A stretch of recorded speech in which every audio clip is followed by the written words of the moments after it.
الحمدللہ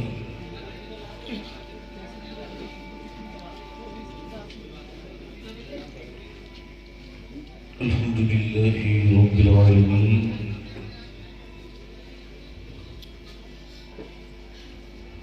والصلاة والسلام على أشرف الأنبياء والمرسلين أما بعد أعوذ بالله من الشيطان الرجيم بسم الله الرحمن الرحيم السابقون السابقون أولئك المقربون صدق الله العظيم. کیا بات رضا اس چمنستان کرم کی زہرا ہے کلی جس میں حسین اور حسن پھول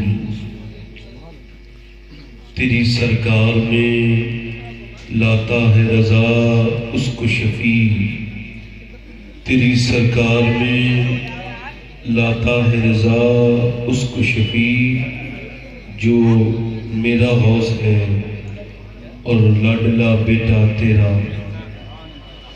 وہ عمر جس کے عادہ پہ شیدا سفر اس خدا دوست حضرت پہ لاکھوں سلام. آئیے محبت کے ساتھ بارگاہ رسالت کو درود پاک کا نذرانہ پیش کریں. پورا مجمع ایک زبان ہو کر کے درود پاک پڑھی پڑھی. اللہم صلی اللہ اللہم صلی اللہ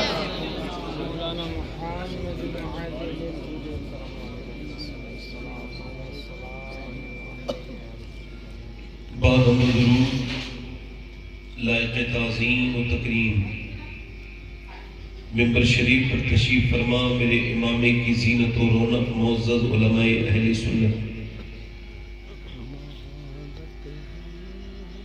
حفاظ و قراء طلبہ سامعین و سامعات السلام علیکم ورحمۃ اللہ تعالی وبرکاتہ. خیریت سے ہیں آپ لوگ؟ کافی تعداد میں آپ تشریف رکھتے ہیں. نوجوان زیادہ ہیں, مجھے بڑی خوشی ہے کیونکہ مجھے نوجوان لوگوں کی ہی ضرورت ہے. بزرگوں کا بھی سہارا چاہیے محفل میں. جن لوگوں کو مرنا ہو وہ میری پوری تقریر سن کے جائیں. جن لوگوں کو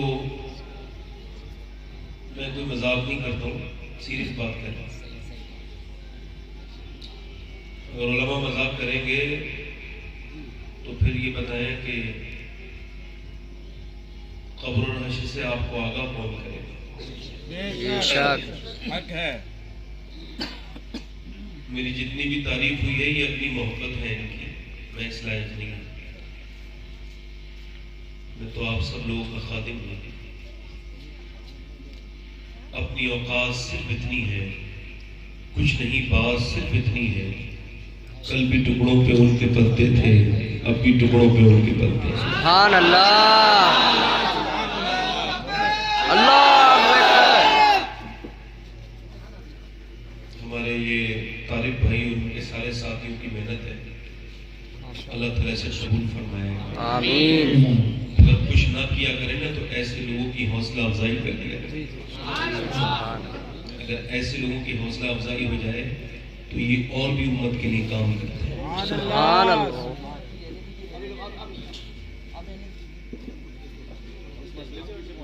نہیں صحیح کہہ رہے ہیں, پیجیے چائے پیجیے. ایسے بھی چائے والے سے کون منع کر سکتا ہے.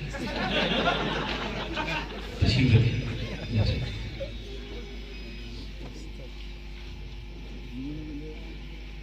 تو یہ ان کی محبت ہے. آپ نے پوری میری تقریر پوری سن کے جانی ہے انشاءاللہ. ہمارے مجھ سے پہلے میں جنہیں بڑا بھائی مانتا ہوں حضرت علامہ مولانا مسرور رضا صاحب, جو اعلیٰ حضرت کی ایک کرامت ہے. ان کی تقریر آپ نے سنی اور علماء تشریف رکھتے ہیں سارے علماء، ان سب کے جو نالین ہیں وہ میرے امامے کی زینت ہیں۔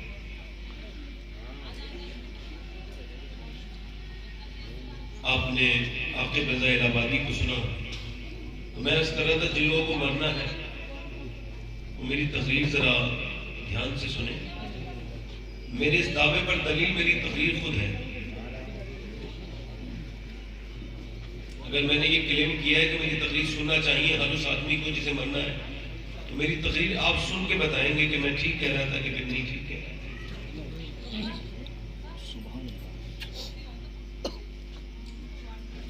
جب تک آپ یہ نہیں سمجھیں گے نا کہ یہ آخری تقریر سن رہا ہوں میں، تب تک اس تقریر میں آپ کو اثر نہیں ملے گا۔ اور اگر میں یہ سوچ کے تقریر کروں گا کہ اس کے بعد ایک تقریر اور مل سکتی ہے کرنے کے لیے، تو پھر یہ میری تقریر اثر انداز نہیں ہوگی۔ حضور نے فرمایا ہر نماز کو آخری سمجھ کے پڑھو۔ جب بندہ آخری سمجھ کر پڑھے گا وہ سجدے میں جائے گا عصر میں اور کہے گا مولا کتنے لوگ ایسے تھے جو عصر پڑھ کے مغرب تک نہیں پہنچ پائے، اور پھر وہ سجدوں کی حسرت لیے چلے گئے۔ پھر وہ اچھے سے اپنا سر جھکائے گا اور اپنے مالک کے سامنے ہو سکتا ہے 2-3 آنسو بھی گرا دے اور پھر کہے میرے مالک یہ آخری سجدہ قبول کرے۔ میرے حضور فرماتے ہیں اگر ایسے نماز پڑھو گے پھر نماز کا مزہ تمہیں ملنے لگے گا۔ سبحان اللہ۔ جنید بغدادی کے پیر سری سختی جو غوث الاعظم کے بھی پیر ہوتے ہیں، مشاہد میں ان کا نام ہے، وہ کہتے ہیں جنید میں نماز پہ جب پڑھتا ہوں تو سوچتا ہوں کہ کعبہ میرے سامنے ہے۔ وہ کہتے ہیں یار تصور بہت دنوں سے باندھ رہا ہوں نا، تو اب تصور کا یہ کمال ہے کہ کعبہ سامنے آ جاتا ہے۔ کہتے ہیں پھر سوچتا ہوں کہ جہنم کے اوپر جو پل صراط ہے نا اس پہ کھڑے ہو کے نماز پڑھتا ہوں۔ اور پھر اگلی تیسری میری سوچ یہ ہے کہ میں نے سجدے میں سر رکھا ہے اور پیچھے اسرائیل کھڑے ہو میری روح نکال لیں گے۔ کہتے پھر بھی کچھ پتہ نہیں کہ میری نماز قبول ہوگی کہ نہیں ہوگی۔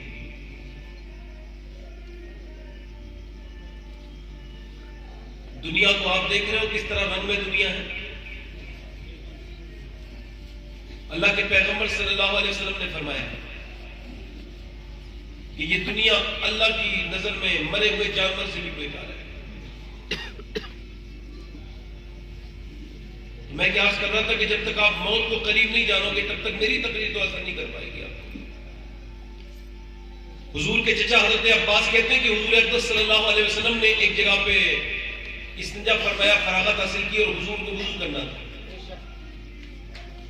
اور آپ کی معلومات کے لیے بتا دوں حضور ہر وقت وضو سے رہتے ہیں، یہ ہر وقت وضو سے رہنا حضور کی سنت ہے۔ فرماتے ہیں کہ ویسے تو حضور تو پاک کرنے کے لیے دنیا کو آئے، مگر میں آپ کو ایک نصیحت کے طور پر بات بتا رہا ہوں۔ میرے نبی پاک صلی اللہ علیہ وسلم کو وضو کرنا تھا تو وہ فرماتے ہیں حضرت عباس کے حضور نے وہیں سے مٹی اٹھائی اور مٹی پہ ہاتھ لگایا اور پھر تیمم کر لیا۔ تو تیمم تب ہوتا ہے جب پانی نہ ہو۔ تو میں نے عرض کی حضور یہ سامنے تو پانی ہے 6 قدم دور 7 قدم دور، اور آپ نے یہیں پہ تیمم کر لیا۔ تو کہتے ہیں حضور کی آنکھوں سے آنسو میں لگے گئے، پر میں چچا مجھے وہاں تک پہنچنے کی امید نہیں ہے اور میں نہیں چاہتا کہ بے وضو میرا انتقال ہو جائے۔ اور ہماری امید ہے حالانکہ حضور کو یہ بھی پتا ہے کہ میں کب مروں گا اور آپ کب مریں گے، حضور کے علم میں ہے سب، مگر یہ میرے نبی نے نصیحت نہیں کی اپنی امت کو۔ حضور فرماتے ہیں منہ میں لقمہ لے لوں تو پھر مجھے بتاؤ جسے یہ نصیحت ہو کہ اسے موت ہی آنے والی ہے تو کیا وہ شادیوں میں ناچے گا؟ کیا وہ جھوٹ بولے گا؟ کیا وہ گالیاں دے گا؟ حضور نے فرمایا نیکی کی علامت ہے موت کی فکر، یعنی جو موت کی یاد نہیں کرتا وہ نیک نہیں ہو سکتا۔ اچھا آپ موت کو یاد نہیں کرو گے پھر بھی موت آئے گی، اگر یاد کرو گے نا تو آسانی سے آئے گی۔ ہو سکتا ہے کہ موت پھر برکتیں عطا کر کے چلی جائے۔ سارے ہمارے علماء میری بہنیں بیٹھی ہیں سن رہی ہیں پردے سے، ان کے لیے بہت کچھ ہے میرے پاس، سنے آرام سے، مگر مجھ سے کچھ 1-2 شعر پڑھنے کی خواہش رکھتا ہوں اگر اجازت ہے۔ اب میں آپ سے تو سبحان اللہ کہنے کے لیے بھی نہیں کہوں گا چونکہ بہت زمانہ ہو گیا مجھے، اب میرا دل نہیں چاہتا، میں جتنا اللہ آپ کا ہے اتنا ہی میرا ہے۔ سبحان اللہ کا مطلب ہوتا ہے اللہ پاک ہے. تو آپ کے کہنے سے تو وہ پاک نہیں ہوگا, وہ تو پاک تھا, پاک ہے اور پاک کرنے والا ہے. مگر جب کہتا ہے نا سبحان اللہ, بندہ جب کہتا ہے نا سبحان اللہ, تو اس کی رحمت جوش آتی ہے, جوش میں آتی ہے. فرماتا ہے فرشتوں یہ کیا کہہ رہا ہے میرا بندہ؟ عرض کرتے ہیں مولا تجھے پاک. اللہ فرماتا گواہ ہو جاؤ میں تو پاک ہوں, مگر مجھے جس نے دل سے پاک رہا ہے میں نے اسے گناہوں سے پاک کر دیا.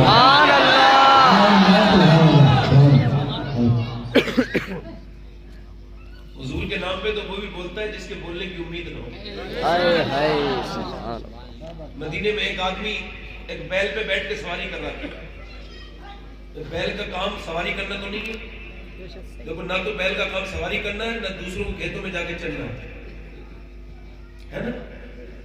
بیل کا کام ہے کام کرنا, سمجھ رہے ہیں آپ؟ تو وہ بیل پہ بیٹھ گیا اور بیل کو بیٹھ کے سواری بنانے لگا. وہ چلا ہی نہیں, اس نے پھر مارا, وہ چلا ہی نہیں. اس نے پھر ایک مرتبہ مارا, وہ نہیں چلا. پیچھے کو مڑ کے بولا بیل تجھے شرم نہیں آتی؟ مجھے اللہ نے بنایا ہی نہیں سواری کے لیے, تو سواری کے لیے کام میں لے رہا ہے. مجھے تو مزدوری محنت کے لیے بنایا, وہ کام لینا مجھ سے. اللہ اکبر. وہ کہنے لگا حیرت ہے کہ بیل بول رہا ہے. اس نے کہا حیرت اس بات کی نہیں ہے کہ بیل بول رہا ہے, حیرت اس بات کی ہے کہ سارے جانور آمنہ کے لال کو اپنا نبی مانتے ہیں, تو انسان ہو کے نبی نہیں مانتا.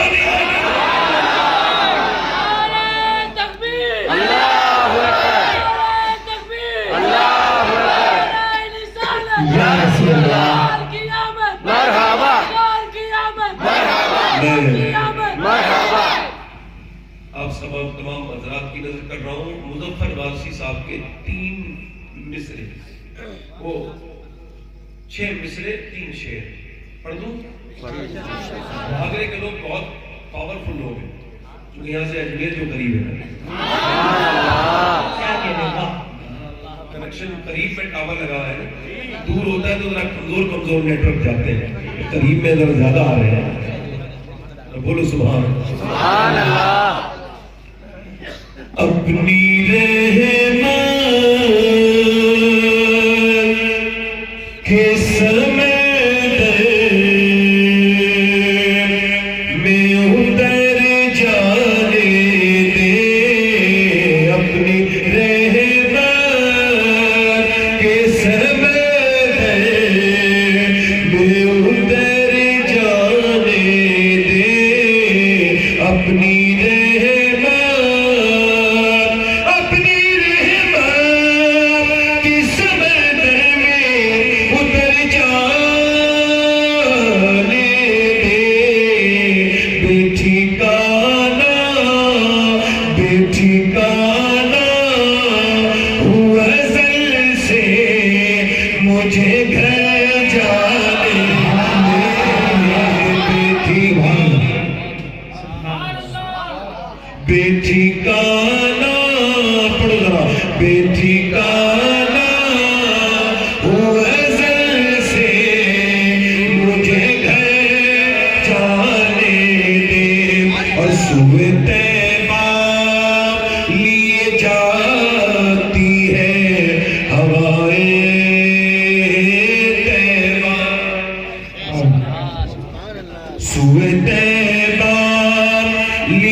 آخری شعر پڑھتا ہوں.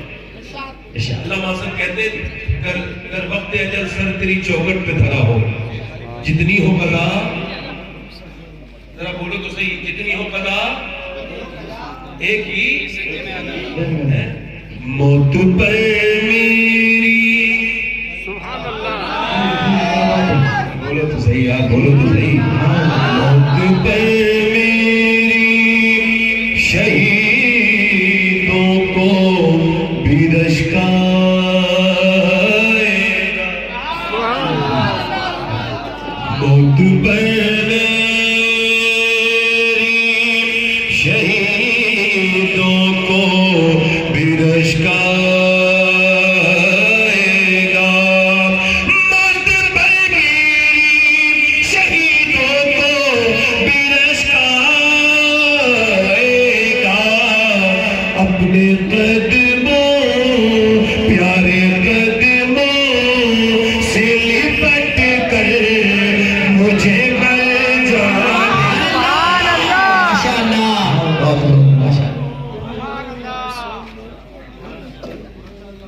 سبحان اللہ سبحان تو صحیح طرح سبحان اللہ بولو تو صحیح. سبحان اللہ. آگے شہیدوں کو بھی رشتہ کا اپنے قدموں سے لپٹ کر مجھے مل جانے. تکبیر اللہ تکبیر یا رسول اللہ یا رسول اللہ زندہ باد یا رسول اللہ. تقریر شروع کر رہا ہوں. کو کم کرے بھائی, آواز بہت اچھا مائک. مائک والے کیوں کم بیٹھے دیکھیں, اب آنا جانا نہ کریں, آپ نے بہت دے دیا مجھے, اب نہ دیں. تقریر سنیں, ضروری کام ہے, بیٹھے ہیں ورنہ مقصد بہت ہو جائے. یہ جمع ہونے کا مقصد جو ہے یہ ختم ہو جائے گا. سب سے زیادہ قیمتی چیز انسان کے پاس کیا ہے؟ دولت, ایمان. اچھا, ایمان کو چھوڑ کے یہ تو اللہ نے دی ہے. سب سے زیادہ قیمتی چیز جو انسان کو دیتا ہے وہ کیا ہے؟ بالکل صحیح بات کہی آپ.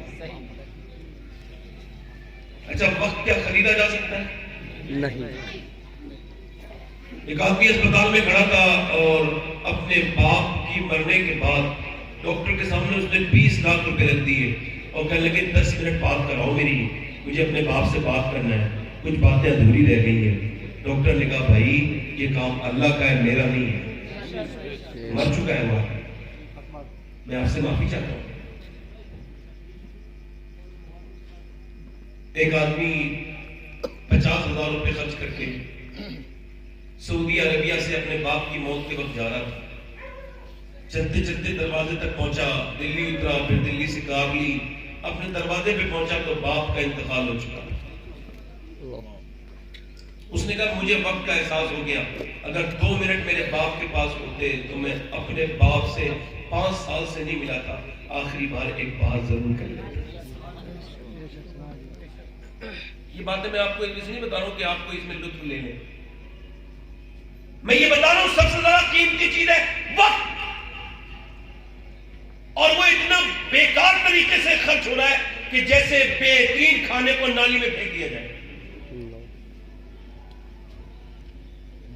آپ اپنے موبائلوں کی ہسٹری چیک کیجئے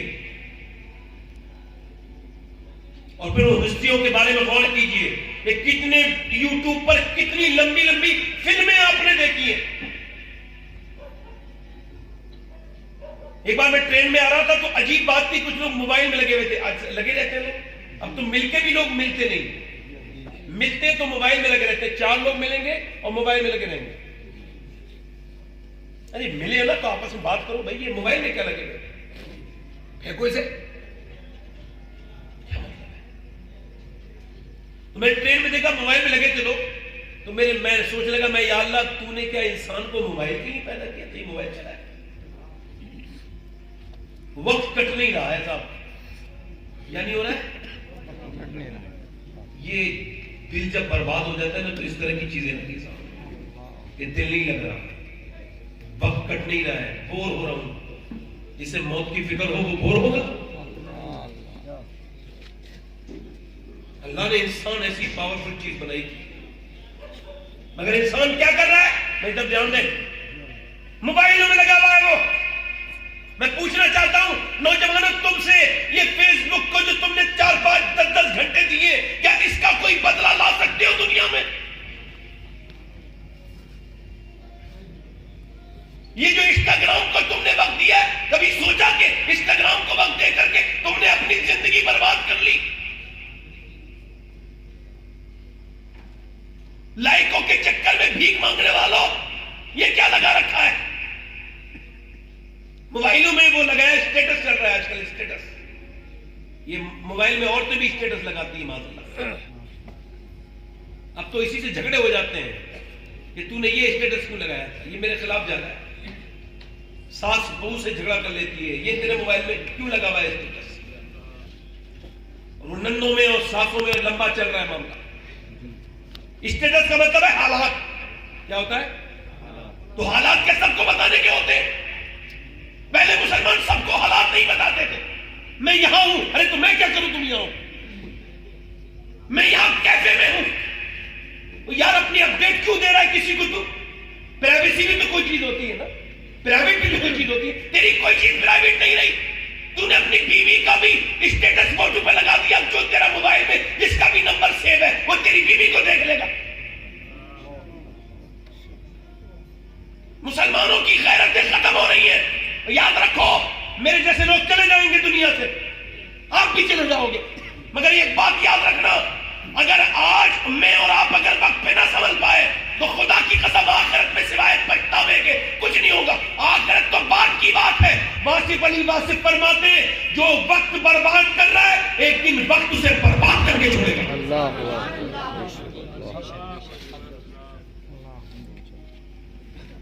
جو وقت کو برباد کر رہا ہے کیا کر رہے ہیں؟ یہ اسٹیٹس لگا دیا. بھائی میں نے اپنی زندگی میں کبھی اسٹیٹس نہیں لگایا، کبھی نہیں لگایا، کبھی لگاؤں گا بھی نہیں. مجھے پتا ہے اسٹیٹس سب کو بتانے کا نہیں ہوتا ہے، نہ سب کو دکھانے کا ہوتا ہے. اسٹیٹس کیا ہے؟ کچھ لوگ تو اب دیکھیں آپ مدینے جائیں نا تو وہاں فوٹو کھینچتے ہیں اور وہ گنبد خضرا ان کے پیچھے کھڑا ہے، پیچھے ہے اور یہ سامنے کھڑا ہے. اس بے وقوف سے پوچھ تیری صورت اس لائق ہے کہ گنبد خضرا کے ساتھ فوٹو کھینچا رہا ہے؟ کیا کر لیا تو نے اس بات پر اسٹیٹس لگانے والے؟ یاد رکھ دنیا سے لائق نہ مانگ. یہ لائق بھی کریں گے تو تجھ سے مانگیں گے پھر لائق. اور یہ کوئی لائق وائق نہیں ہوتا. لائق اپنے پروردگار سے مانگ. ایک مرتبہ اگر اس نے لائق کر دیا تو دنیا بھی کامیاب ہو گیا.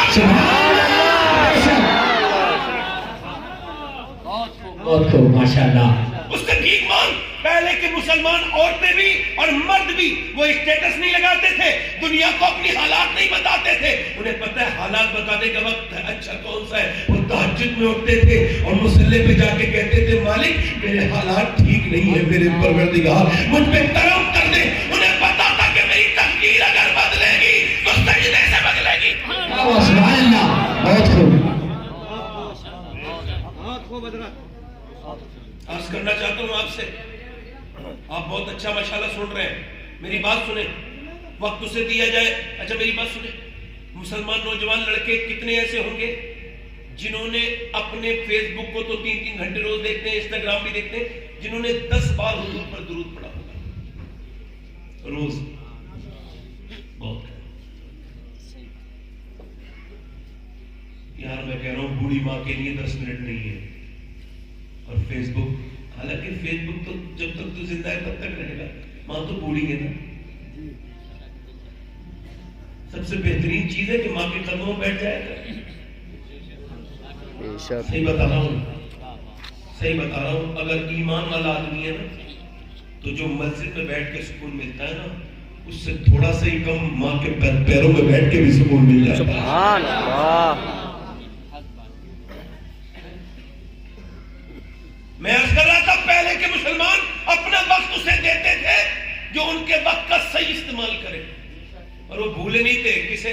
آج سب بھول چکے. عورتیں بھی بھول گئی، مرد بھی بھول گئے. اگر مسلمانوں کی شادیاں دیکھو نا تو افسوس ہوگا. بات میں نے تو جانا ہی چھوڑ دی شادی. صاف منع کر دیتا ہوں، میں شادی میں نہیں آؤں گا. اتنا ہی میرے اندر چاند نہیں ہے جو برباد ہوتی ہوئی قوم کو اپنی آنکھوں سے دیکھ. تمہارے سمجھ میں نہیں آ رہا ہے، میرے تو سمجھ میں آتا ہے. دھیان سے سنیں. جب تک ہم حضور کو بالکل بھول چکے ہیں لوگ. آپ کو بتائیے 10 منٹ کھڑے ہو کے لوگوں کو لگتا ہے وہ جلدی سے چلے. یہاں قائم مولانا کی بات سن رہے ہیں، چلو سونا ہے اپنے تھوڑی موبائل میں لیٹ کے بستر میں ٹھنڈے گرم بستر میں چلائیں گے موبائل. آپ کو پتہ ہے یہ عرفات کے میدان میں حج کے دوران دعا مانگنا سنت ہے. تو پہلی مرتبہ جب میں گیا تھا 2017 میں تو میں نے آدھا گھنٹے دعا مانگی. اتنی تیز دھوپ تھی کہ آدھا گھنٹے کے بعد بے ہوش ہونے کی نوعیت آ گئی تو ہم ہٹ گئے. پھر دوسری مرتبہ 19 میں جب حج پہ گئے تو 45 منٹ میں نے جب وہ اجتماعی طور پر دعا مانگی تو اس میں 5-6 لوگ بے ہوش بھی ہوئے. اتنی سخت دھوپ ہوتی ہے, بالکل سر پہ کچھ نہیں ہوتا, حالت احرام میں بندہ ہوتا ہے. آپ کو بتاؤں میں, ذرا غور کریں. اس کے بعد جب ہم لوگ اندر آئے نا خیمے کے اندر, تو وہاں اے سی لگی تھی, بہترین مشروبات, وہاں پہ مشروب موجود تھا, یعنی ٹھنڈا, وہاں پر شربت موجود تھا.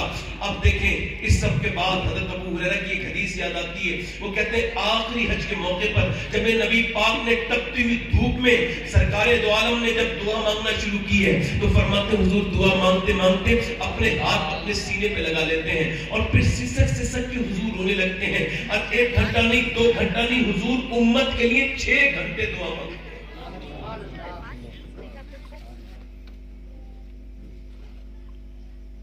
میں یہی تو کہہ رہا ہوں, آج آپ اس نیتا کے پیچھے پڑے ہو, اس نیتا کے پیچھے پڑے ہو, اسے اپنے لیڈر سمجھ رہے ہو. یار اپنے لیڈروں کو بھول گئے. کون ہے تمہارا لیڈر؟ یہ جن کے اوپر گھوٹالوں کے کیس لگے ہوئے نہیں,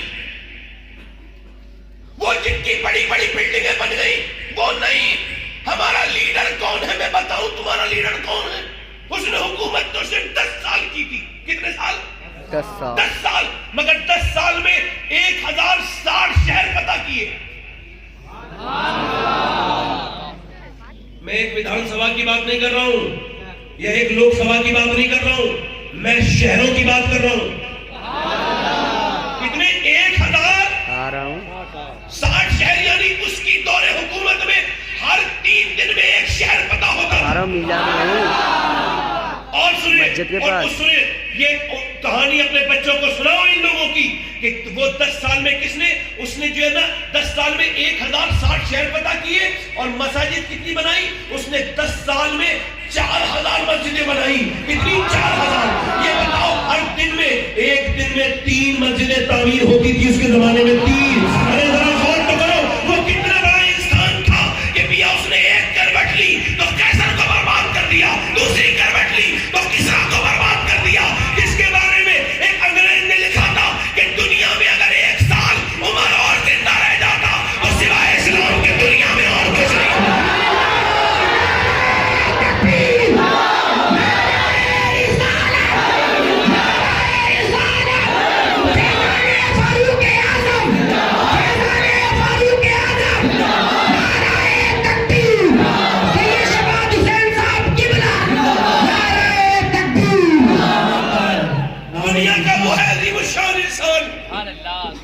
کتنا بڑا انسان ہے وہ. کون ہے وہ؟ کون بھول گئی کون؟ اسے انہیں لیڈر بناتی ہو. میں آج اس عمر کی بات کر رہا ہوں. میرا امام کہتا ہے وہ عمر جس کے عادہ پیشیدہ سفر, وہ 10 جن کو جنت کا مزدہ ملا, اور جسے قرآن نے کہا سابقون. توجہ ہے نہیں؟ دل لگ رہا ہے کہ نہیں لگ رہا ہے؟ بے شک. میری بہنیں اور میرے بھائی دونوں ذرا غور سے میری بات آگے سنیں, دھیان سے سنیں. میں کہہ رہا تھا آپ بھول گئے, مگر وہ شخص کون تھا؟ میاں آدھی دنیا کا بادشاہ تھا, مگر کپڑوں پہ پیمند بتاؤں 14 پیمند لگے ہوئے تھے, اور ایک کرتے میں پیمند لگا تھا چمڑے کا. موہن داس کرم چند گاندھی نے کہا تھا کہ دنیا کو اگر کوئی کچھ دے سکتا ہے تو اسے عمر کا طریقہ اختیار کرنا ہی ہوگا. سبحان اللہ. بے شک. جب کیجریوال نے دلی میں اپنی سرکار بنائی تو اس نے کہا میں جو یہاں تک پہنچا ہوں صرف مدینے کے عمر کو فالو کرتے کرتے پہنچا ہوں. سبحان اللہ. سبحان اللہ. سبحان اللہ. سبحان اللہ. کیسے لوگ تھے وہ, کیسے ماں. اور میاں آپ کو پتا ہے عمر کی حکومت آدھی دنیا پہ تو تھی, مگر میں آپ کو بتاؤں 4 چیزیں ہیں جو بڑی مشہور ہے دنیا میں. ایک ہے مٹی, ایک ہے مٹی, ایک ہے آگ, ایک ہے ہوا, ایک ہے پانی. اور عمر کی حکومت چاروں پر. سبحان اللہ. آگ پر عمر کی حکومت ایسا حاکم نہیں تھا وہ آپ کبھی آپ سمجھے کہ اس کے پیمند لگے ہوئے ہیں تو عام حاکم نہیں, وہ ایسا آدمی نہیں تھا. میاں کوئی تو کوئی, کچھ لوگ ایسے ہوتے 100 سال میں پیدا ہوتے ہیں, کچھ ایسے ہوتے 500 سال میں, مگر عمر جیسا آدمی دنیا میں سے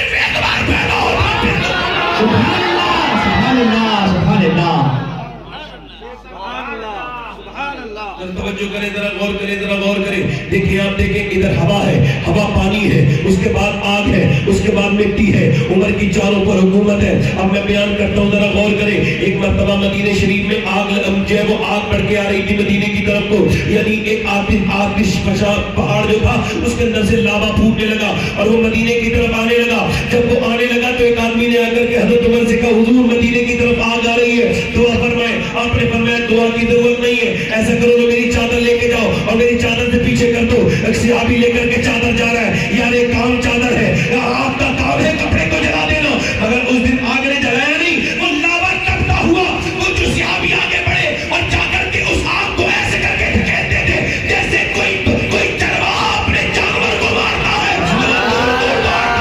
دنیا کو یہ بتا دیا کہ اگر عمر کی چادر مدینے والوں کو آگ سے بچا سکتی ہے تو میرے نبی کی چادر قیامت کے دن سورج سے بھی اپنے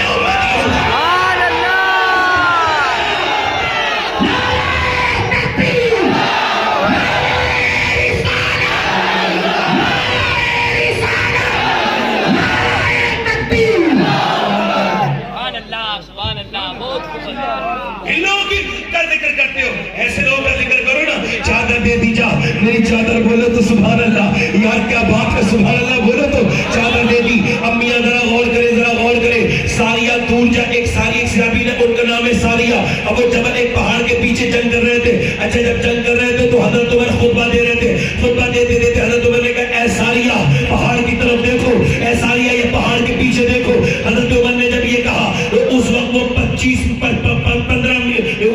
1500 میل دور تھے. کتنی 1500 میل دور تھے. انبیاء عمر نے ایسا کہا, ہوا تیز چلی اور اس آواز کو لے جا کر کے ساریہ کے کانوں تک پہنچا دیا. سارے لشکر نے عمر کی آواز سنی. 3 مہینے کے بعد وہ لشکر جب دوڑا تو لوگوں نے پوچھا یہ بتائیں, مدینے جب واپس آیا وہ لشکر, یہ بتائیں ساریہ کیا فلاں وقت میں آپ نے عمر کی آواز سنی تھی؟ انہوں نے کہا تھا یا ساریہ, کہا اگر عمر آواز نہ دیتے تو پیچھے سے لشکر حملہ کر دیتا اور ہمیں اس کی خبر نہ تھی. اللہ اکبر.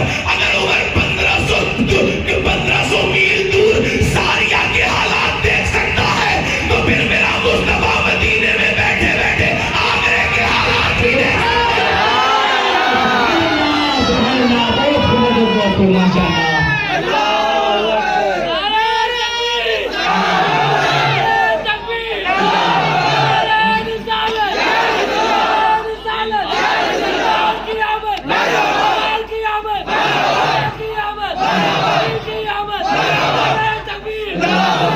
سے پکارے وہاں کو سنے مصطفیٰ کی سماعت پہ لاکھوں سلام. سبحان اللہ.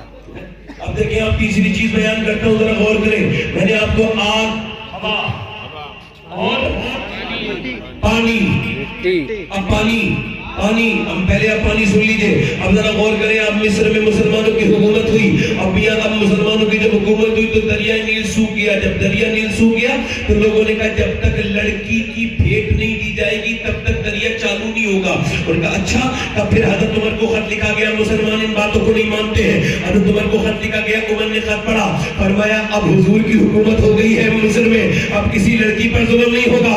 آپ نے ایک خط تحریر کیا, فرمایا یہ خط میرا دریائے نیل میں جا کے ڈال دینا. خط کے اندر کیا لکھا تھا؟ یہ خط, یہ خط عمر کا خط ہے, یہ دریائے نیل کے نام ہے.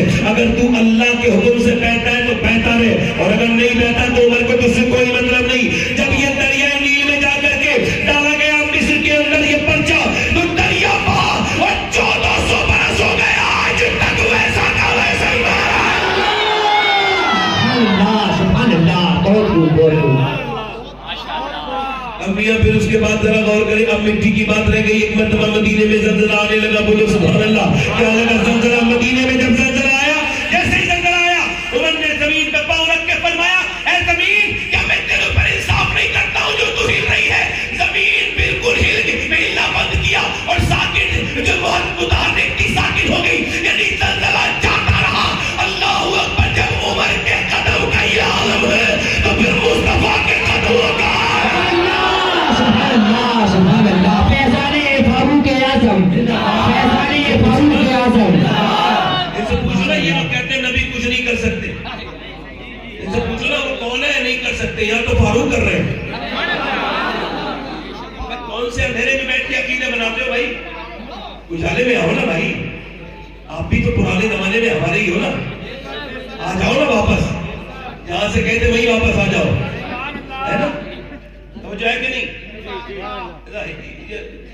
پریشان نہ کرے بھائی. ہاں پانی نہیں پیتا ہوں میں تصویر کرتی ہو جائے کہ نہیں؟ ماشاءاللہ. آگے بات بڑھو. عمر کی حکومت پانی پر, ہوا پر, آگ پر, مٹی پر. کیسا حاکم ہے, کیسا حاکم جنت. اچھا یہ بتائیں, عمر تو تلوار ہاتھ میں لے کے چلے تھے حضور کو قتل کرنے کے لیے.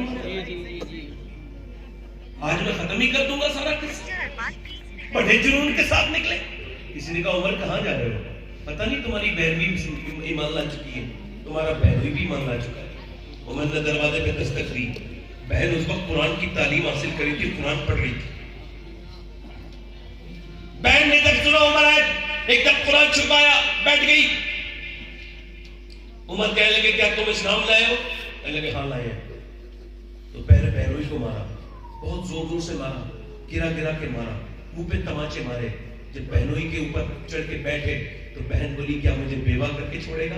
تو پھر بہن کو مارا, اور بہن کو بہت بری طرح سے مارا. منہ سے خون نکلنے لگا بہن کے. اللہ اکبر, ذرا غور تو کریں. کہنے لگے عمر اسلام چھوڑ دے. بہن بولی عمر تو چاہے جتنا چاہے مجھے مار لے, جتنا بھی چاہے تو ظلم کر لے. جس باپ کی تو اولاد ہے اسی باپ کی میں اولاد ہوں. جس ماں کا تو نے دودھ پیا ہے اسی کا میں نے دودھ پیا ہے. اپنی جان تو دے سکتی ہوں مگر مصطفیٰ کا دیا ہوا ایمان نہیں دے. عمر جب تھک گئے نا مارتے مارتے تو کہنے لگے تو کیا پڑھ رہی تھی ابھی؟ نہ مجھے بھی دکھا. تو بہن نے کہا ایسا ہے کہ ان کا نام تھا فاطمہ بنت خطاب. کہنے لگی میں ایسے نہیں دکھاتے قرآن, تو شرک میں ہے, ناپاک ہے, تجھے پاک ہونا پڑے گا. کہنے لگے چل پھر مجھے پاک کرا. توجہ, ادھر حضور نے دعا مانگ چکے ہیں میرے آقا, اے اللہ عمر بن حشام کو یا عمر بن خطاب, ان دونوں میں سے ایک کو ایمان کی توفیق عطا. علماء دیکھتے ہیں اگر حضور دونوں کو مانگتے اللہ دونوں کو عطا کر دیتا. عنایت کا جوڑا, عنایت کا سیرا, دلہن بن کے نکلی دعائیں محمد. اجابت کا سیرا, عنایت کا جوڑا, دلہن بن کے نکلی. حضور ادھر دعا کر چکے, حضور کی دعا قبول ہو چکی ہے. ادھر جو ہے نا بہن نے اپنے بھائی کے جو ہاتھ دھلانے شروع کیے. ہاتھ دھلاتے دھلاتے آنکھوں میں آنسو لا کے بولی مالک اس کے ہاتھ دھلانا میرا کام ہے, اس کا دل دھونا یہ تیرا کام ہے. میرے اللہ اکبر, ذرا غور تو کرے. بہن نے قرآن پڑھنا شروع کر دیا. میں تبھی تو کہتا ہوں میری بہن تو اس بات کو سمجھ نہیں پائی کہ تیرا قرآن پڑھنا کیوں ضروری ہے. تو یہ بتا, اب تو مسلمان لڑکیاں قرآن نہیں پڑھتی, اب تو وہ میاں فیس بک دیکھتی رہتی ہے, واٹس ایپ دیکھتی رہتی ہے, فلمیں دیکھتی رہتی ہے. سیریل کی قسط ان سے قضا نہیں ہوتی. سیریل کی قسطیں دیکھتی ہیں لڑکیاں ایسے جیسے پابندی کے ساتھ, جیسے فرض اور واجب ہے ان کے اوپر. مگر قرآن رکھا ٹاٹ میں. کوئی پریشانی آئی تو تعویذ لینے چلی گئی. تعویذ لے کیا میں کہتا ہوں کیا یہ فالتو بات لگا رکھی ہے کہ جب تجھے کوئی مسئلہ پیش آتا ہے تو تعویذ لینے جاتی ہے. ارے تجھے دنیا والوں کے تعویذ یاد ہے, مگر وہ کتاب جو آمنہ کے لال نے تجھے دی ہے وہ قرآن تیرے لیے سب سے بڑا تعویذ ہے. کوئی تعویذ کا ممکن نہیں, مگر قرآن کو چھوڑ کے کیا تعویذ اثر کرے گا؟ قرآن گھر میں رکھا ہوا ہے, عورتوں کو توفیق نہیں. میں آپ کو بتاؤں یہ میں آپ کو بتا رہا ہوں عورتوں کا قرآن پڑھنا کیوں ضروری ہے. چونکہ جب بہنیں اور مائیں نیک ہوتی ہیں نا, جب گھر میں قرآن کی تلاوت ہوتی ہے تو پھر بچے اچھے پیدا ہوتے ہیں. اقبال کہتا ہے تو یہ سمجھ نہیں پائی میری بہن, ڈاکٹر اقبال کہتا ہے تو سمجھ نہیں پائی اس بات کو میری بہن کہ تیرا قرآن پڑھنا کیوں ضروری ہے. تو اس بات کو سمجھ کہ جب تو مدینے میں فاطمہ بنت محمد بن کے قرآن پڑھتی ہے تو تیرا بیٹا نیزے پہ چڑھ کے کربلا کے میدان میں قرآن پڑھ دیتا ہے. اور جب تو فاطمہ بنت خطاب پڑھ کے قرآن پڑھتی ہے تو تیرا بھائی عمر پوری دنیا کو قرآن کا مطلب سمجھا دیتا ہے. سبحان اللہ, بہت ماشاء اللہ. تجھے پتہ نہیں قرآن تیرا پڑھنا کیوں ضروری تھا, مگر تو لگ گئی فیشن میں. میں نے کیا کہا تھا, مسلمانوں لوگوں کی شادیاں ایسی نہیں رہی کہ اس میں جایا جائے. سارے بے غیرت ہو گئے, سارے شادیوں والے بے غیرت، ویڈیو بنوانے والے بے غیرت، شوہر بعد میں دیکھتا ہے، پورے محلے کو پہلے دکھا دیتا ہے اپنی بیوی. بے غیرتی آ گئی مسلمانوں میں. گھر میں رہے گی تو پھٹیدر کپڑے پہن کے رہے گی، گھر میں رہے گی تو بیکار کپڑے پہن کے رہے گی. حالانکہ گھر میں ضروری تھا آدمی کے لیے سجنا. اعلیٰ حضرت فرماتے ہیں جب عورت اپنے آدمی کے لیے سجے، فرماتے ہیں جب وہ آدمی گھر میں آئے تو عورت کو چاہیے کہ وہ اس کے لیے سجے، میک اپ کرے، اپنے آپ کو ڈیکوریٹ کرے، سجائے، مزین کرے، آراستہ کرے. فرماتے ہیں جب وہ اپنے شوہر کو دکھانے کے لیے میک اپ کرتی ہے نا تو جتنی مرتبہ آئینہ دیکھتی ہے اللہ اتنے ہی صدقے کا ثواب عطا فرماتا ہے. مگر اس کے لیے تو ہی کچھ نہیں سجے گی، وہ تو گھر پہ آئے گا بھی تو اور منہ بنائے بیٹھی رہے گی. اچھی خاصی ہوگی جب بیٹھی وہ آئے گا تو اور منہ بن جائے گا. یہ منحوس عورتوں کی علامت ہے.